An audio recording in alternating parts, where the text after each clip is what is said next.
Hola, espero estén bien. La siguiente investigación pretende comparar los cambios en la estabilidad antes y después de una cirugía mandibular utilizando ciertos dispositivos.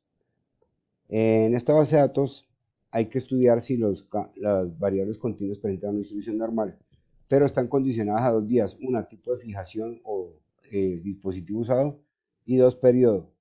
Entonces, si yo miro por tipo de fijación, yo tengo, por ejemplo, con placas monocorticales, tengo 42 datos. Si bien lo vemos ahí, tengo 42 datos, puedo evaluar la normalidad.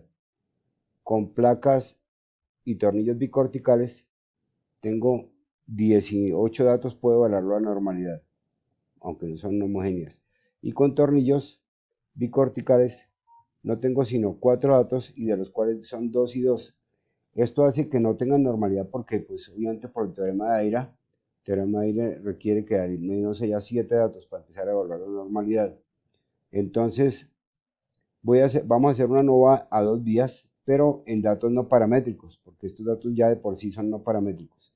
Se hace de la siguiente forma, paso a paso. Entonces entramos a nova a dos vías, y aplicamos la prueba de Cherer right here, que es la nova a dos vías no paramétrico, con formato estándar, que es esta, y vamos a evaluar la longitud 1, que es esta, y listos. Ok, perfecto. Entonces ya tenemos acá los resultados de Cherer right here, y me dice que hay diferencia significativa entre las columnas, o sea, entre las filas, perdón, o sea, entre los dispositivos, pero no hay diferencia significativa entre los periodos.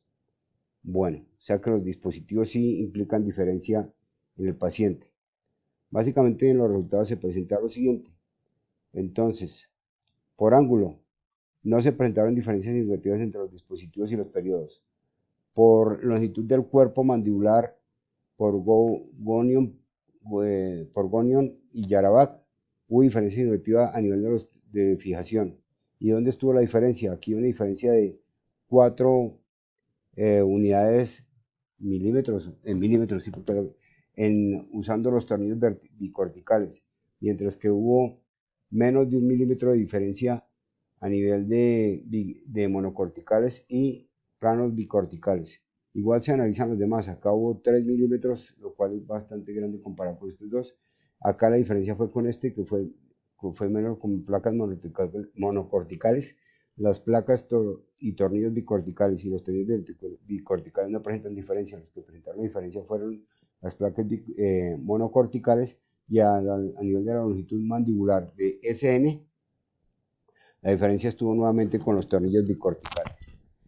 Eh, el gráfico nos mostraría, entonces tenemos un gráfico en el cual observamos las placas monocorticales, que son muy homogéneas, como tal lo decía, ya no había diferencias significativas. Después las placas y tornillos bicorticales, los cuales muestran que ya hay una diferencia porque tiende a ser más compacto a los 6 meses que a la semana, está más disperso. Y lo mismo pasa con los tornillos bicorticales, a los 6 meses va mucho más compacto, y a la semana era mucho más las distancias entre los extremos. Bueno, muchas gracias por su atención, espero que haya quedado claro.